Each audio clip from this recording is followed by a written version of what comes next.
오늘 본문 레위기서는 구약의 제사에 관한 말씀입니다. 우리 레위기서 6장 8절 다시 한번 봅니다. 여호와께서 모세에게 말씀하여 이르시되 아론과 그의 자손에게 명령하여 이르라. 번제의 규례는 이러하니라. 번제물은 아침까지 제단 위에 있는 석쇠 위에 두고 제단의 불이 그 위에서 꺼지지 않게 할 것이요. 네, 이 구약 시대의 번제는 제물을 불로 태워서 드리는 제사의 방식이었습니다. 네. 자, 그런데 여기서 불이 꺼지지 않게 하라. 이것은 오늘 이 제사가 우리에게는 예배니까 예배가 중단되지 않게 하라는 말씀입니다. 예배가 중단된다는 것은 곧 하나님과의 관계가 단절되는 것을 의미합니다. 하나님이 함께 하시는 게 끊어지는 것이죠. 영적인 통로가 차단되는 것입니다. 이것은 곧 영적인 죽음을 말씀하는 것입니다. 그러므로 우리가 이 불이 꺼져서는 안 된다는 말씀입니다. 혹 여러분 가운데 오늘 교회 오시면서 벌써 주일이야? 또 교회 가야 돼? 네, 그런 분은 없는 줄로 압니다. 예배가 귀찮게 혹시 지루하게 생각하시는 분 계신다면 죄송하지만 이미 그분 안에 불이 꺼져가고 있다. 네. 여러분 한 달만 예배를 쉬어보세요. 내가 정말 믿음이 있었나? 네, 그럴 정도로 세상 사람하고 똑같게 됩니다. 그것은 저희 목회자들도 마찬가지예요. 오늘 우리가 드리는 이 예배가 하나님과 이어지는 어린아이의 탯줄과 같은 생명줄이라는 사실을 잊지 마시기를 바랍니다. 아브라함이 가는 곳마다 단을 쌓은 것처럼 금년 한 해도 여러분 주님 앞에 이 예배를 귀하게 여기시고 이 일주일 내내 주일이 기다려지는 예배가 기다려지는 여러분 다 되시길 주님의 이름으로 축복합니다. 자, 레위기서는 제사에 관한 말씀이라고 말씀을 드렸는데요. 오늘 본문 레위기 9장에 보면 자, 이스라엘 백성이 드디어 첫 번째 제사를 드리는 내용입니다. 그 앞에까지는 제사에 대한 소개를 하고 드디어 이제 하나님의 말씀에 따라 첫 번째 제사를 드릴 때 어떤 일이 일어났을까요? 오늘 본문 레위기 9장 23절을 다시 봅니다. 모세와 아론이 회막에 들어갔다가 나와서 백성에게 축복하며 여호와의 영광이 온 백성에게 나타나며 불이 여호와 앞에서 나와 제단 위에 번제물과 기름을 사른지라. 온 백성이 이를 보고 소리 지르며 엎드렸더라. 아론이 하나님의 명령대로 드디어 첫 번째 제사를 드리고 난 후에 백성들을 향하여 축복할 때 어떤 일이 일어났습니까? 하나님의 영광이 온 백성에게 나타났습니다. 그러면서 하늘로부터 불이 임하여 단 위의 제물을 불살라버렸다. 그리고 이것을 본 백성들이 깜짝 놀라서 소리 지르면서 엎드렸다라고 말씀하고 있습니다. 자, 이때 제단의 불은 사람이 만든 불이 아니죠. 하나님이 이 제사를 받으시고 직접 내리신 하늘의 불을 말하는 것입니다. 자, 이 불은 이 땅의 불과는 다른 구별되는 거룩한 불입니다. 자, 오직 이 불, 하나님의 불로만이 제사를 드리라는 것이죠. 그래서 이 불을 꺼트리지 말라고 말씀하고 있는 것입니다. 사랑하는 성도 여러분, 오늘 이 불이 우리에게 주는 교훈이 뭘까요? 자, 이것은 오늘 우리에게 어떤 교훈을 줍니까? 우리의 예배가 내 방법대로 드리는 것이 아니라 하나님의 방법대로 예배하라는 것입니다. 영과 진리로 예배하라는 것입니다. 오늘 본문 레위기 9장의 첫 번째 이 사건 후에 바로 뒤에 이어서 어떤 사건이 나옵니까? 레위기 10장 1절을 계속해서 봅니다. 아론의 아들 나답과 아비후가 각기 향로를 가져다가 여호와께서 명령하시지 아니하신 다른 불을 담아 여호와 앞에 분향하였더니 불이 여호와 앞에서 나와 그들을 삼키매 그들이 여호와 앞에서 죽은지라. 아론의 아들 나답과 아비후가 하나님이 명하지 않으신 다른 불로 예배를 드리다가 죽임을 당했다는 것입니다. 사실 이거 참 우리가 이해하기 어려운 부분인데요. 하나님 앞에 제사를 드리면 복을 받아야 되는 것 아니겠습니까? 그런데 오히려 벌을 받은 이 상황을 우리가 어떻게 이해해야 될까요?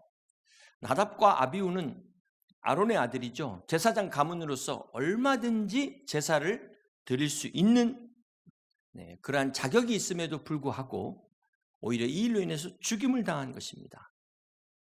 여러분, 축복을 받아야 될 제사 아닙니까?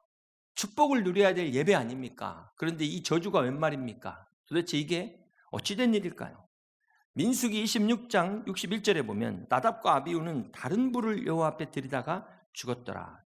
민수기에서도 이 사건을 동일하게 말씀하고 있습니다. 자, 여기에 다른 불이 무엇을 말할까요? 하나님의 불, 즉 하나님의 방법이 아닌 자기들의 방법, 자기들의 편의에 따라서 하다가 하나님의 진노를 샀다는 것입니다. 더욱이 중요한 것은 여기 다른 불이 결과적으로 어떤 결과를 가져왔어요? 첫 번째 하나님의 그 제사의 성령의 역사를 회방하는 사건이에요. 하나님의 관점에서 보시기를 바랍니다. 자, 이와 비슷한 내용이 사무엘하 6장에 나오죠. 다윗이 법궤를 옮기는 과정에서 웃사가 그 흔들리는 법궤를 잡으려다가 그만 잡았다가 죽는 장면이 나옵니다. 이것도 참 이해하기 쉽지 않은 내용이죠. 사사들이 치리하던 말기 이스라엘과 블레셋의 전쟁을 하고 있는데, 자, 이때 장로들이 실로에 있는 여호와의 법궤를 가져다가 전쟁에 나가라. 그러면은 법궤가 있으니까 우리가 이길 것이다. 그리고 그렇게 나갔는데 결과는 어땠습니까? 승리가 아니었고 언약궤까지 빼앗기는 어처구니없는 일이 벌어진 것입니다. 자, 이때 이스라엘 백성들은 하나님의 말씀에 순종하지 않았다는 거예요. 자, 그리고 막상 전쟁이 일어나니까 승리를 위해서 법궤를 들고 나간 것입니다. 이것은 마치 평소에 하나님에 대한 관심 1도 없는데 다급하니까 금식하고 막 철야기도 하고 그런 모습과 같은 것이죠. 한마디로 이 법궤를 부적처럼 사용하는 거예요. 전혀 믿음도 없으면서 부적처럼 십자가 들고 성경책 들고 그런 믿음을 말하는 것입니다. 그러나 결국은 어떻게 됐습니까? 이스라엘 백성이 전쟁에서 패하게 됐어요. 하나님의 법궤마저 빼앗겨 버렸습니다.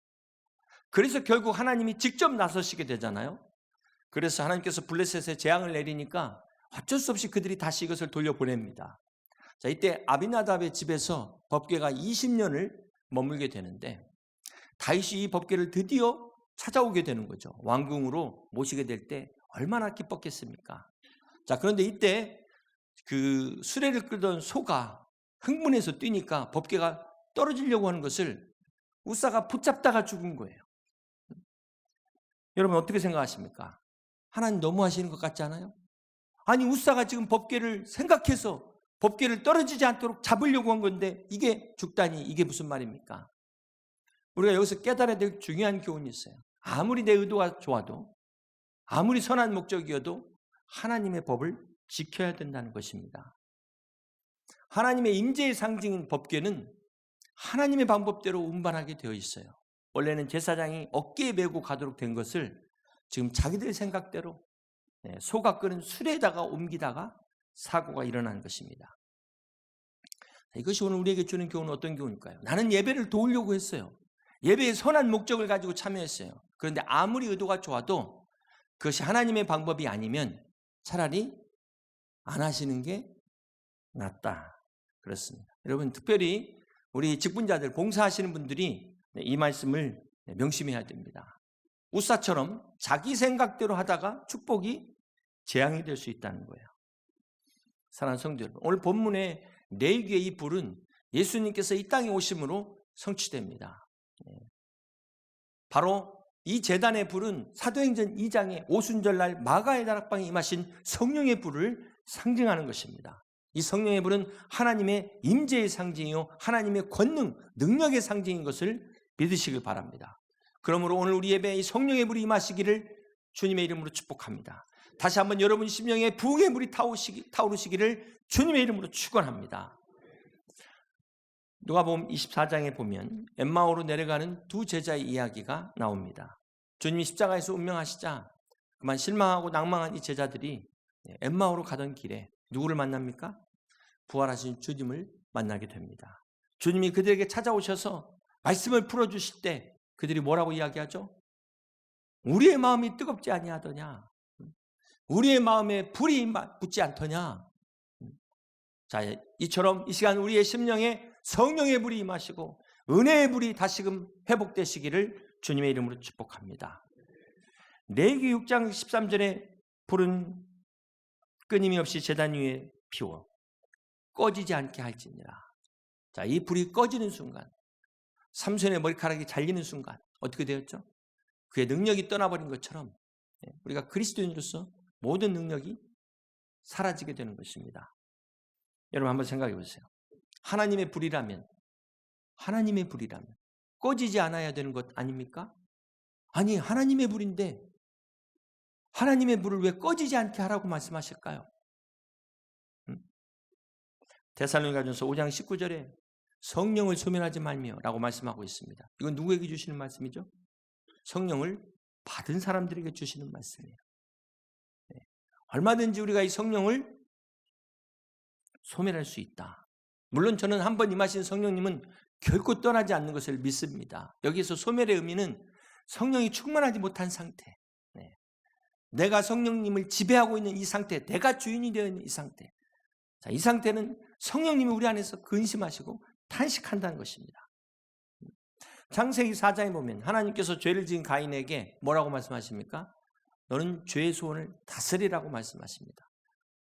이렇게 태초에 하나님께서 인간에게 자유의지를 주셨어요. 그래서 오늘 우리 안에 이 성령의 불도 꺼지지 않게 할 책임이 누구에게 있습니까? 우리 각자 자신에게 있다는 것입니다. 우리가 각자 자기의 믿음으로 구원받는 것처럼 우리 안에 성령의 불이 꺼지지 않도록 꺼트리지 말아야 될 책임이 나에게 있음을 잊지 마시기를 바랍니다. 그렇기 때문에 남 탓하시면 안 되는 거예요. 환경 탓하면 안 되는 겁니다. 뭐 교회가 이래가지고 내가 성령 충만하지 못해, 이런 말 할 수 없다는 거예요. 자신을 돌아봐야 되는 것입니다. 사랑하는 성도 여러분, 세상의 불은 꺼지면 얼마든지 다시 붙일 수 있어요. 너무 쉽게 붙일 수 있습니다. 그런데 하나님이 주시는 이 불은 우리 마음대로 붙일 수가 없는 불이에요. 내가 이 불 붙이고 싶다고 붙일 수 있습니까?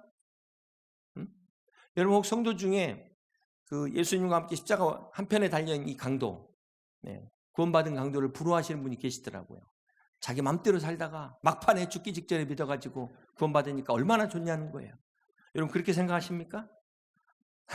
세상 재미 보다가 죽기 직전에 참 주님 앞에 돌아오는 것, 그렇게라도 구원받아야겠지만 중요한 건 내가 믿고 싶다고 그 순간에 언제든지 믿을 수 있냐? 그게 그렇게 우리의 뜻대로 되는 게 아니더라고요. 저 예전에 간혹 병원에 더 이상 가망이 없다고 마지막 준비하라고 해서 가족들이 간구해서 신방 가서 복음을 전하면요, 다 믿는 게 아니에요. 그 순간에도. 그리고 안타까운 것은 받아들였는지 안 받아들였는지 확인할 길도 없어요. 여러분, 내가 믿고 싶다고 다 믿는 게 아니라는 것입니다. 교회 다니다가 마음에 안 들면 쉬고 마음 내키면 다시 나오고, 이런 사람들은 지금 얼마든지 내가 불을 붙일 수 있다 생각하는 거예요. 그러니까 그렇게 행동하는 거예요. 그러나 오늘 말씀에 의하면 이 불은 절대로 우리 마음대로 붙일 수 있는 그런 불이 아니라는 것입니다. 이 성령의 불 한번 꺼지면 다시는 붙일 기회가 없을 수도 있어요. 결단코 절대로 이건 우리의 힘으로, 우리의 노력으로, 우리의 공로로 되는 것이 아니라 오직 하나님의 은혜요 성령의 역사인 것을 믿으시기를 바랍니다. 자, 그렇다면 어떻게 해야 이 제단의 불을 끄지 않을 수 있을까요? 꺼지지 않게 할까요? 레위기 6장 10절을 보시면 제사장은 세마포 긴 옷을 입고 세마포 속바지로 하체를 가리고 제단 위에서 불태운 번제의 재를 가져다가 제단 곁에 두고 그 옷을 벗고 다른 옷을 입고 그 재를 진영 바깥 정결한 곳으로 가져갈 것이요. 그 재를 버리라는 겁니다. 모닥불을 피우시다 보면 여러분 재가 막 쌓이잖아요.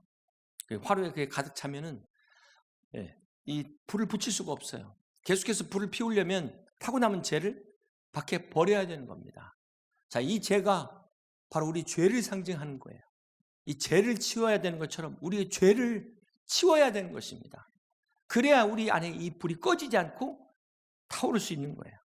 사랑하는 성도 여러분, 우리가 신앙생활을 하다 보면 우리 마음에 갖가지 영적인 죄가 쌓이게 돼 있어요. 죄악이 쌓이게 돼 있어요.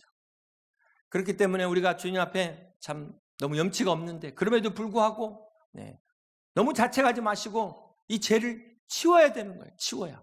오히려 치우지 않고 놔두니까 불이 꺼지는 겁니다. 자, 이 불을 끄지 않기 위해서 죄를 치운다는 게 무엇을 말할까요? 바로 우리가 회개하는 겁니다. 예수님의 십자가의 공로 의지해서 우리의 죄를 회개할 때 우리 안에 성령의 불이 다시금 살아나는 거예요. 이것이 바로 제단의 불이 꺼지지 않는 방법이라는 것입니다. 우리 마음에 성령의 불이 꺼지지 않게 하는 방법이 바로 우리가 주님 앞에 나와 회개하는 것입니다. 그러므로 한 주간 쌓인 모든 죄들을 다 십자가 앞에 내려놓고 회개하셔서 여러분 안에 성령의 불이 다시금 타오르시기를 주님의 이름으로 간절히 축원합니다. 두 번째는 우리가 어떻게 해야 이 제단의 불을 끄지 않을 수 있을까요? 꺼지지 않게 할까요? 12절과 13절 봅니다. 제단 위에 불은 항상 피워 꺼지지 않게 할지니 제사장은 아침마다 나무를 그 위에서 태우고 번제물을 그 위에 벌려놓고 화목제의 기름을 그 위에서 불사를 찌며 불은 끊임없이 제단 위에 피워 꺼지지 않게 할지니라. 자, 두 번째 방법은 제사장이 아침마다 나무를 그 위에 태우라는 겁니다. 땔감을 계속해서 공급하라는 것입니다. 나무가 불이 끊어지지 않게 계속해서 나무를 공급하라는 거예요. 그러면 여기서 이 나무가 무엇을 말할까요? 베드로전서 2장 24절에 보면 이 나무가 바로 예수님의 십자가를 의미합니다. 번제단의 나무는 예수 그리스도의 십자가를 상징하는 것입니다. 그렇습니다. 사랑하는 성도 여러분, 우리가 주님의 십자가, 이 십자가가 바로 우리의 마음을 뜨겁게 하는 거예요. 우리가 주님의 십자가를 바라볼 때 우리의 마음이 뜨거워지는 것입니다. 우리의 눈에 뜨거운 눈물이 흐르게 되는 것입니다. 오늘 우리의 심령 속에 이 성령의 불이 십자가의 은혜로 말미암아 다시금 불릴 듯 일어나는 여러분 되시기를 주님의 이름으로 축복합니다. 그런데 반대로 우리가 세상에 몰두하고 있어요. 딴 생각에 빠져 있어요. 그럼 어떻게 돼요? 이 불이 더 약해지는 더. 그렇기 때문에 우리 심령에 이 불이 꺼지지 않기 위해서 우리는 주님의 십자가를 붙잡아야 합니다. 나를 구원하신 이 십자가의 은혜를 붙잡아야 내 안에 불이 꺼지지 않는 거예요. 그러므로 두 번째 이 방법은 공격이 최선의 방어다. 이런 말이 있잖아요. 그처럼 적극적으로 불을 피워야 돼요.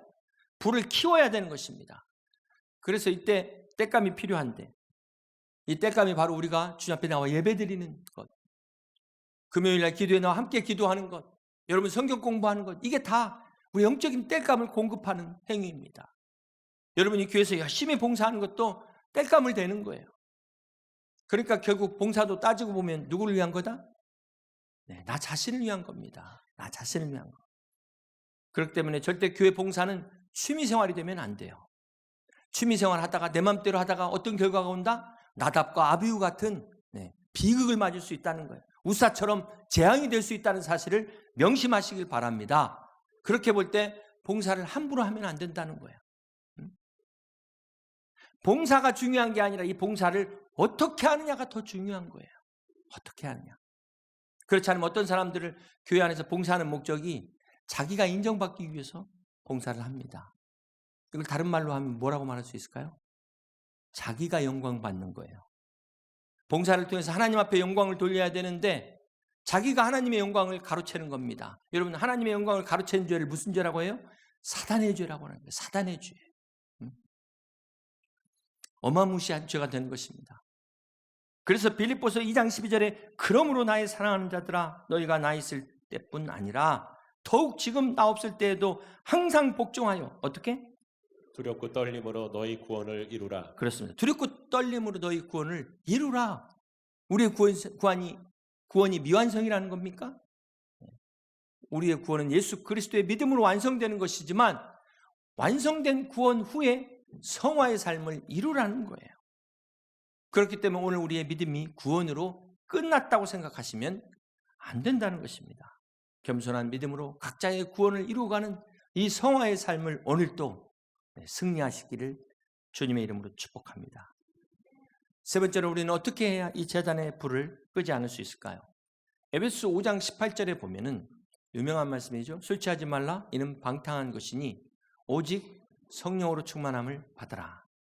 성령의 충만함을 받으라고 말씀합니다. 그렇다면 성령의 충만이 무엇을 말하는 걸까요? 자, 에베소서는 계속 이어져서 말씀을 하고 있죠. 19절 볼까요? 시와 찬송과 신령한 노래들로 서로 화답하며 너희의 마음으로 주께 노래하며 찬송하며. 자, 이것이 성령 충만의 첫 번째 모습이 찬송하는 것입니다. 찬송. 자, 성령 충만한 사람은 더 이상 세상을 자랑하지 않습니다. 세상의 것들을 찬양하지 않습니다. 이제는 하나님만, 나를 구원하신 예수 그리스도의 은혜만을 자랑하고 찬양하는 삶으로 바뀌게 되는 것입니다. 이것이 성령 충만의 첫 번째 모습이에요. 두 번째 성령 충만은 어떤 모습일까요? 계속해서 20절 함께 봅니다. 범사에 우리 주 예수 그리스도의 이름으로 항상 아버지 하나님께 감사하며 성령 충만의 두 번째 모습은 감사입니다. 네, 감사. 성령 충만하지 못한 사람은 항상 불평하고 원망하게 돼 있어요. 그러나 성령 충만하게 되면 똑같은 환경인데도 감사하게 되는 것입니다. 이것이 성령 충만의 두 번째 모습이다. 자, 세 번째 성령 충만의 모습은 어떤 모습일까요? 21절 계속해서 봅니다. 그리스도를 경외함으로 함께 있습니다. 피차 복종하라. 그렇습니다. 세 번째 성령 충만의 모습은 복종하는 것. 네, 스스로 순종하는 것입니다. 이어서 22절에 보면 아내들이여 자기 남편에게 복종하기를 주께 하듯 하라. 이 말씀이 여기서 나와요. 네, 이것은 남편들도 마찬가지예요. 네, 남편들도 아내에게만 해당되지 않습니다. 자, 이 말씀은 오늘 성령의 충만이 가정에서부터 시작돼야 되는 것입니다. 성령 충만은 교회에서만 되는 것이 아니고 가정에서부터 찬송하고 가정에서부터 감사가 넘치고 가정에서부터 자발적 순종이 넘치는 이것이 진정한 성령 충만의 열매다라고 에베소서 5장이 말씀하고 있어요.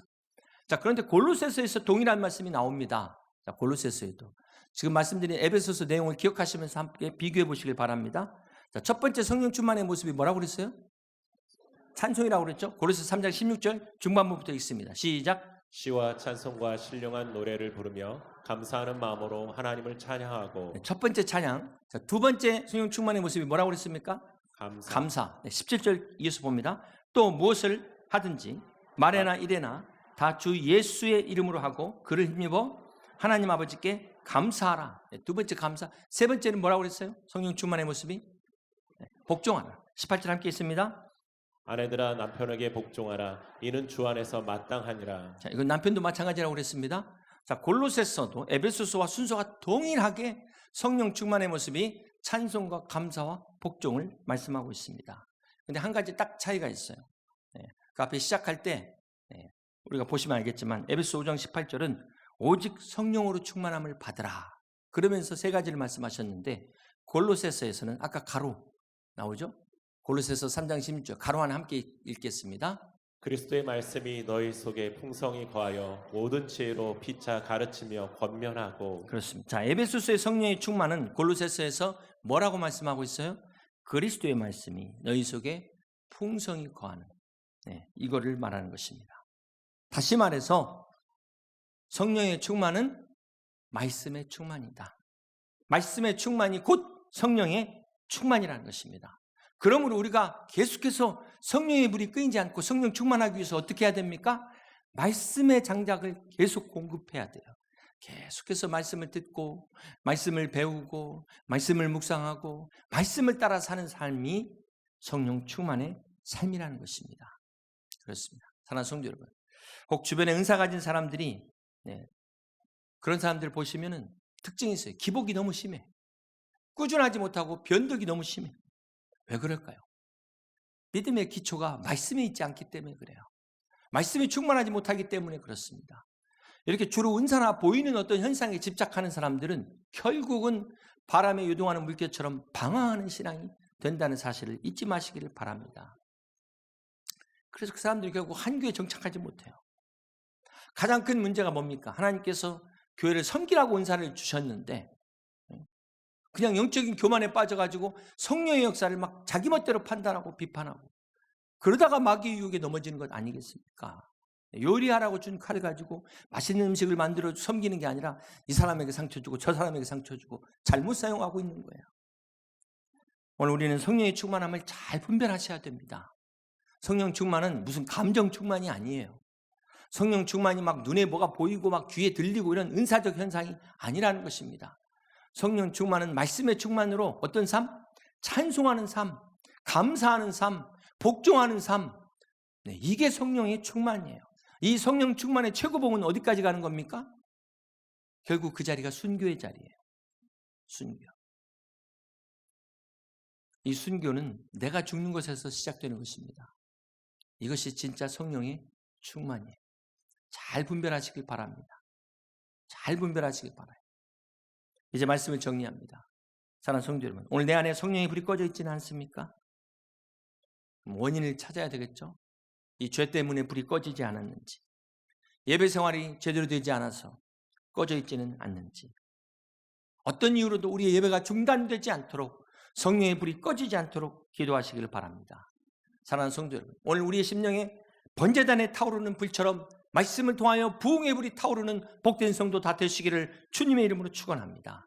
오늘 우리 안에서 불릴 듯 일어나는 성령의 역사가 충만하여 온 백성 앞에서 내 영광을 나타내리라, 하나님의 영광을 나타내는 2024년 복된 우리 여의도 침례교회 모든 성도들이 다 되시기를 주님의 이름으로 간절히 축원합니다.